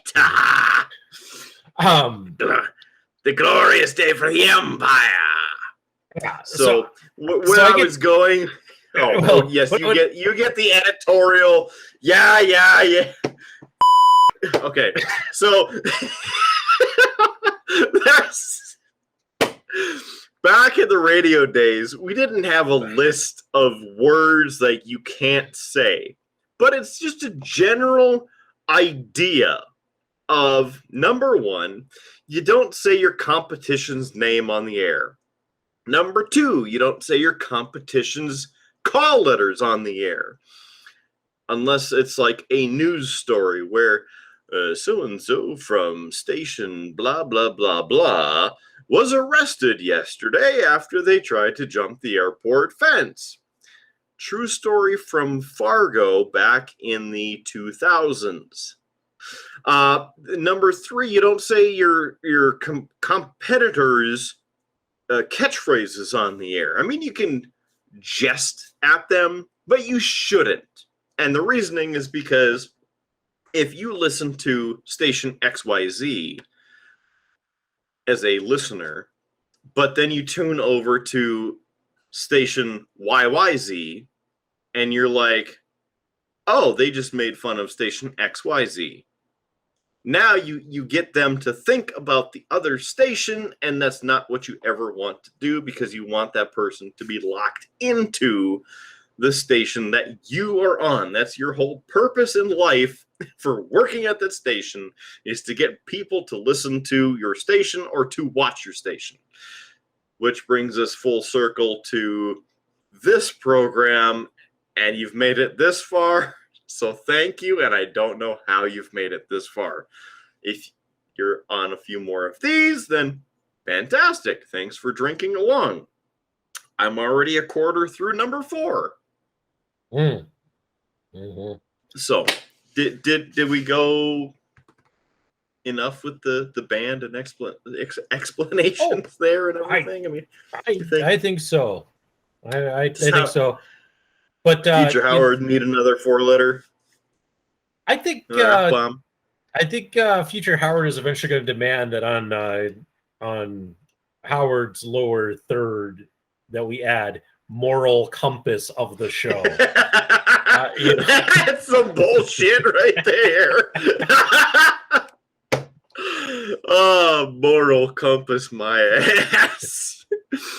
If we want a moral compass, and it's funny that you bring this up, because we were talking about this before the show, of like, who has used the least amount of swear words? And we think it's the local geek. We're both pretty sure. And again, it goes on the whole perspective thing, because were we fully paying attention? Were we listening? Do we remember it exactly as it happened? This and that, whatever.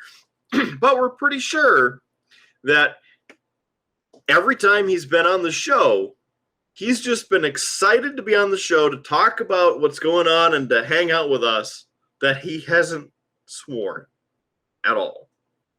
Mm-hmm. So we commend you, local geek, for being the triple B moral compass. Does he need it? Well, we'll present him with a trophy next time.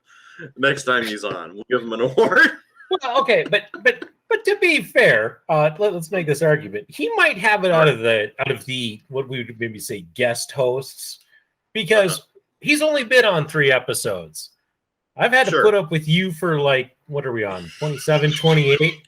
Of course I'm going to swear more than he does. That goes double for you, brother. which is why you're on the top of the list for most cursing. So, and remember, friends, if you're not first, you're last.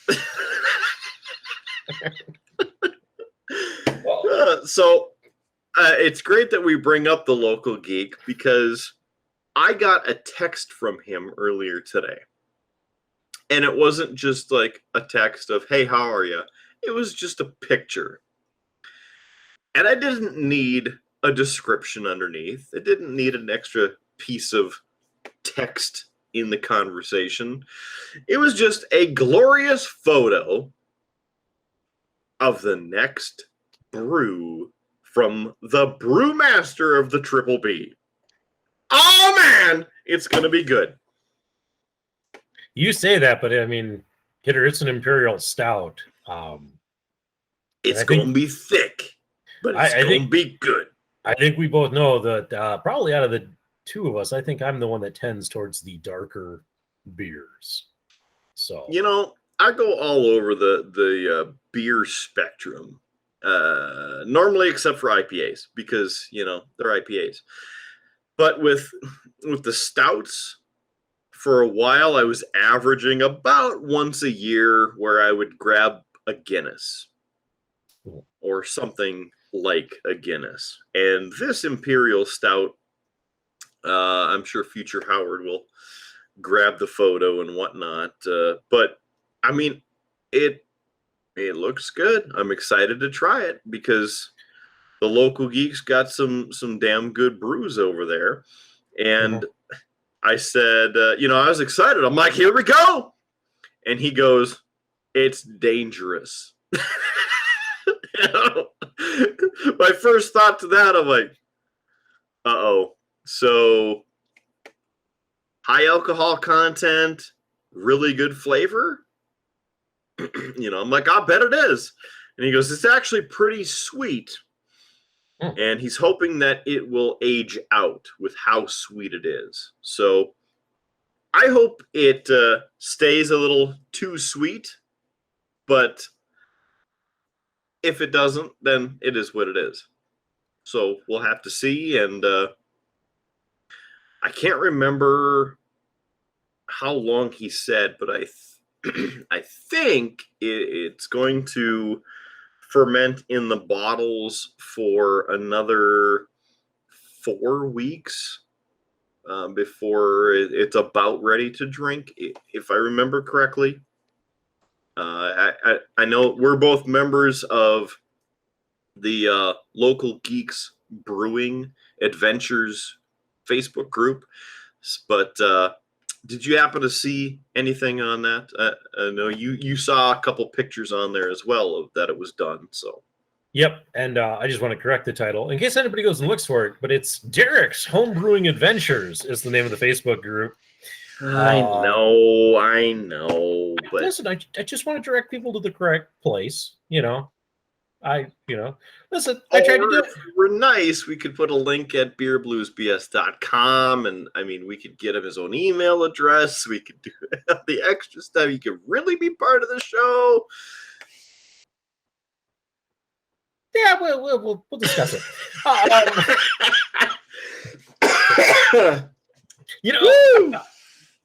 Kidder, last weekend we had my parents over and my brother. We wanted to say thank you for all their help in helping us move into our place, and so we got together with them, grilled some tasty steaks and such, and just had a real nice dinner. Of course, my dad decided to raid my beer fridge because now he knows I host a podcast that has weird and different beers, so he went raiding to try some new stuff. So I have some notes from, because he tried the first one he tried was the Breckenridge Vanilla Porter that we had on the show, which wasn't bad. Good flavor. Mm-hmm. Good flavor. We both enjoyed it. My dad said it was crap.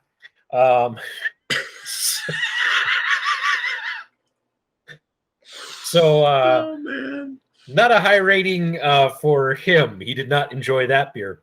But here's the better part of that, Kidder. The Local Geek, when he last gave us beer, which was Brittle Grease, I got 2 in unmarked bottles, and I got 1 in a bottle that still had the original label on it, which was for like a DeSchultz Porter.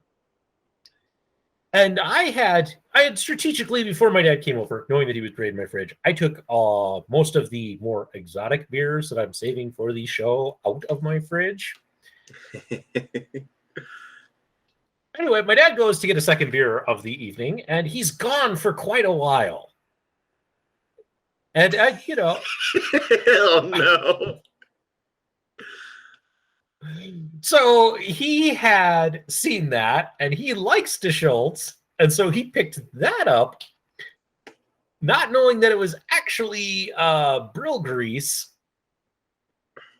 He opened it, and of course, if you haven't seen that episode of the podcast, Tasting Bill Grease, that beer, Derek told us there was a little bit of a miscalculation in it. And so it's a bit more active than some of them are a little angry. He got an angry one, didn't he? Oh, he did. Serves him right. You're tasting beer. Yep. Sir. And it like he came out of the deck and it was foaming over, and I knew instantly. I'm like, oh, and he's trying to, to drink it, trying to control it. And he said, I don't think it's the DeSchultz. I'm like, no, that's Brill grease. I know exactly what that is.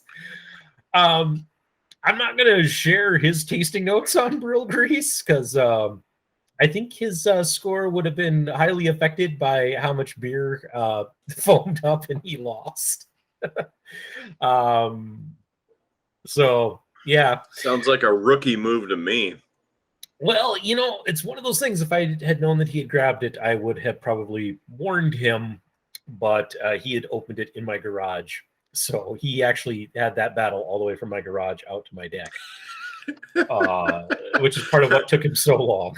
Kind of like when you tried to put your finger into the top to stop the damn thing from squirting all over the place, and it just made it worse. Yeah. Serves him right for thinking that it apparently wasn't the best local beer. Yeah. Well, Kidder, I see on here we have one more topic left to cover, but we've been talking for quite a while. So I'm going to say we put the kibosh on this last topic. We'll hold it over till the next episode. And I think it's time to wrap this one up. All right. Well, in high definition glory, let's get some high definition cheap plugs. They're not so cheap these days because now we're moving on up, ladies and gentlemen. Thank you for being part of the show because we couldn't do this without you. I mean, we could, but it'd probably be really boring with just the two of us arguing back and forth. So with your comments, likes, and suggestions right below this, man, we really appreciate it. So, or, ladies too. We definitely like the ladies watching and listening to this as well. So, I just want to throw out a couple things for you. Why'd you switch back to low def? Nostalgia. You didn't think I would notice? One last chance. All right, one last chance to enjoy low def Howard. Back in Howard's day, this is 2004 with this webcam. It's about half the resolution of a penny. Mm-hmm. No? Nothing? Truthfully, I just wanted to mess with you one last time for all the bombs you dropped and that I'm going to have to edit later. It wasn't really messing with me. I mean, just making sure that everything works okay. You're okay, and you're in a safe space over there. Mm-hmm. Because suddenly you're transporting back in time, like suddenly Q showed up and snapped his fingers or something, and I don't know. Okay, so a couple quick things. They're not going to be so quick, so bear with me. Visit Beer, Blues, and BS online at beerbluesbs.com. You can also visit our merch store. That's for all of the shirts, glasses, apparel, home needs, and many, many more things that you could ever hope for. That's also by clicking merch at beerbluesbs.com. You can also visit us on Facebook, and we'd love for you to give us a comment, like the show, like the page, in fact, because, well, we couldn't do this show without you. Thanks for being part of the show. You can also visit us on Podbean and all of the other auditory services for this here Beer Blues and BS podcast in the traditional sense of podcasts. We are available on the podcast platforms such as Google Podcasts, Google Play, Apple Podcasts, iTunes, on Spotify, iHeartRadio, Pandora, Amazon, Amazon Music, Stitcher, TuneIn, IMDb, and Player FM. In fact, if you'd like to, you can go to beerbluesbs.podbean.com, and you can get to a lot of the auditory versions right there. Or just to make it easy on yourself, go to beerbluesbs.com, and everything's right at your fingertips, including our email, kidder@beerbluesbs.com, howard@beerbluesbs.com. Aside from that, well, there's the KRDN Eyewitness Weather Now Weather Channel. 24 hours a day, 7 days a week. Available for you to check out North Dakota's best weather online when you're wondering what's happening with the weather. KRDN Eyewitness Weather Now. Available on twitch.tv and on YouTube. And speaking of YouTube, if you'd like to watch the visual presentation of all of these episodes, you can subscribe to our channel. Visit us on YouTube. Just search Beer Blues BS on YouTube. You'll see our handsome faces on there, and then please, if you would, hit the subscribe button right there. Follow the show. So, for my man on the other side, yes. Did you have something that you'd like to throw in right at the end of the cheap plugs? Well, listen, I maybe was tuning out and was looking at stuff on Facebook while you were going through all of that. Yeah. But I was just reading a post from the band Saul that they posted about 9 hours ago, talking about, man, all the stuff that's happening to Nonpoint. Between losing their trailer with all of their equipment. Crash, it's crazy. So no, that's what I was looking at. Sorry. A crash, COVID, all kinds of stuff. So side note, if you can help support Nonpoint, go buy one of their albums from their Webstore. Visit Nonpoint's official website, buy an album. That money goes directly to them versus if you buy it on, one of the web stores from like Amazon or Walmart or Best Buy. That's just one of the things that I would suggest that you do to support them. That money goes directly to them. Help them out because they'll need some new equipment. Yeah. So anyway, I had seen that. Not that I usually tune you out during cheap plugs, but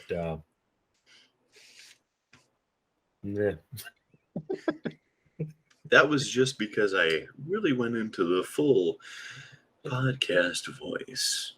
I thought I had switched over to NPR all of a sudden. Almost. Except I think they actually get money from their listeners. NPR. No. I don't know. There's just got to be a shirt design in there somewhere. Something along the lines of, at least we don't beg as much as NPR, I like it.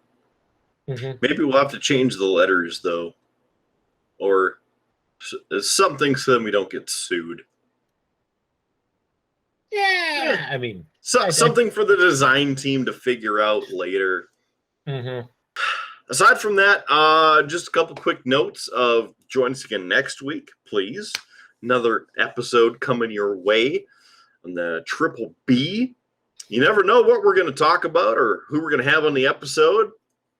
Maybe we'll try and wrangle some old friends onto the show. Maybe we'll try and wrangle some celebrities onto the show. I mean, as Howard just mentioned, the band Saul.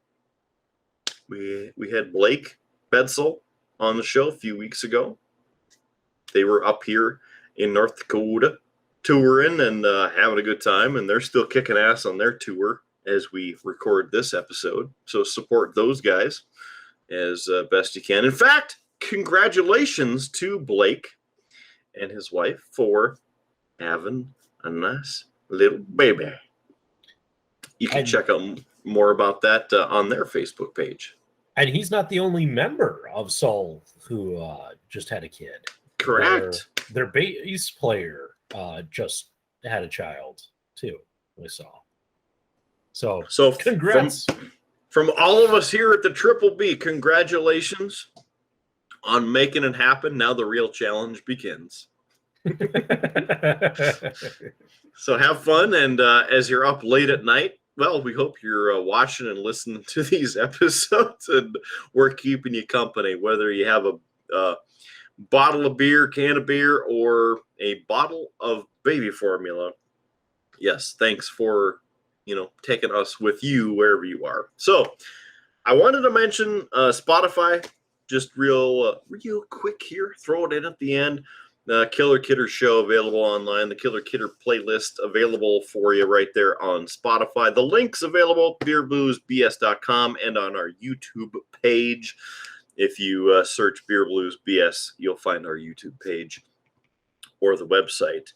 A couple cool things that I added to the playlist is the brand new remastered Black Album, the Metallica self-titled album, originally released in 1991, 30 years ago from last week's episode, and have added those tracks to the playlist and some of the tracks from The Blacklist, which I can't remember. I don't think we talked about last week, but those were artists on the separate album that Metallica curated called The Blacklist. Other artists from all genres recreating songs from the Black Album. So, just a couple pieces there. But anyway, that's enough talking for tonight, and only got about a quarter beer left, so that'll get me through our post-show notes that you might end up seeing here on What's Behind the Curtain. Beer Blues BS, thank you for joining us here for another episode. He's Howard Blues. I am the man, the myth, the legend, the marketer. Thank you for joining us on this show and every show if you've joined us for any and all of them. We appreciate it from the bottom of our hearts. So have a wonderful week or day or month or however long it is between our episodes that get into your auditory and visual responses. Thanks again for joining us for this episode. Have a wonderful time and be safe, be good, have a good time. Remember, free beer tomorrow, and we hope that your glass may always be full. Let it never be empty. That whole perspective thing. Catch you on the old dusty trail right here on the Tuscan Highway. See you again on the next episode of the Triple B. You have been listening to a UA production of Beer, Blues, and BS. If you enjoyed the show, help others find out about it by rating the show or leaving a review at your podcast listening service of choice. Thanks for listening, and may your glass never be empty.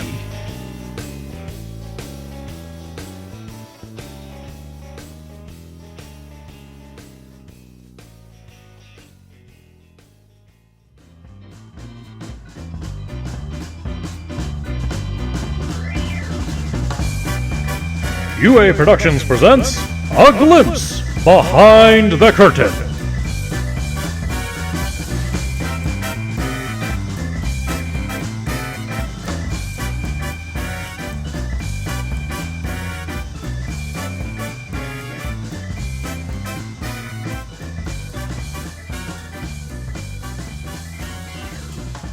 Have you, Kidder, in your driving across town, have you driven past the Heritage Center like at all this summer? I would have driven by it this evening, but I was watching the stupid people next to me because it was 5 o'clock. The next time you go by heading south on State Street, if you take a look at our sign, you know, we have a nice kind of retaining wall with a sign. All summer, I'm going to say it, shithead vandals have been stealing letters off our sign. Oh, I saw a picture of that. Who manages the upkeep for the signs or some shit like that? Yep.